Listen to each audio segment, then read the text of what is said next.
जय जगन्नाथ। आज नीतिवाणी कार्यक्रम को स्वागत।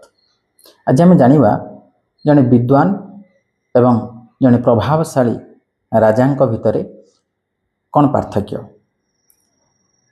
एथिरे विषय उपर आधारित गोटे श्लोकटे संस्कृत अच्छी विद्वत्वं च नृपत्वं च नैव तुल्ये कदाचन स्वदेशे पूज्यते राजा विद्वान सर्वत्र पूज्यते। अर्थात जड़े विद्वान एवं जड़े राजा एमानंक मध्यरे केबे भी तुल्य करिहेब नाही बा एमानंक मध्यरे बा ए दुई जन को आमे केबे हेले तुलना करि परिबा नाही। यार कारण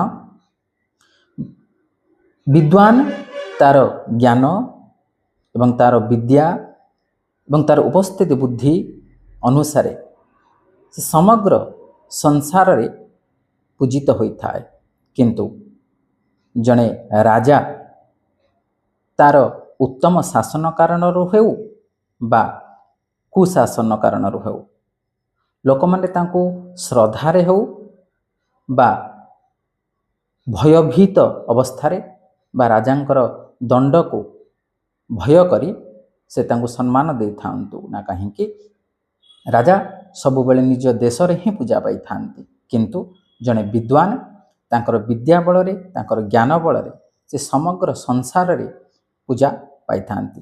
जड़े ज्ञानी गुणी लोक से निजर एरिया को छाड़ी अन्य कोनोसी जगह को बा अन्य कोनोसी देश को जाइछंती, सेठी तांकर परिचय को प्राप्त करिबा पाई तांको अधिक समय लागे नहीं परिचय दबा पाई, कारण तांकर ज्ञान तांकर विद्या द्वारा खूब कम समय मध्यरे से लोकमानंक पाखरे अति निजर हो जाती एवं से सम्मानर पात्र हो जाती, तांको लोक माने पूजा करती। किंतु जड़े राजांक सहित जदि आमे तुलना करिबा राजांकर गुण जेहेतु से जो राज्यर राजा होइथिबे सेही राज्यर प्रजा माने तांको सम्मान दे थांती। से भयभीत अवस्था हो बा तांको भय करिकी हो किंबा तांकर लोक मानक प्रति तांकर सद्भावना बा तांकर भल पाइबा को देखिकी लोक माने तांको सम्मान दे पारंती। तेणु आमे राजा एवं विद्वान भितर केबे हेले तुलना करि परिबा नाही। यदि वीडियो भल लगे तो वीडियो को लाइक करंतु एवं चैनल को सब्सक्राइब करंतु। जय जगन्नाथ।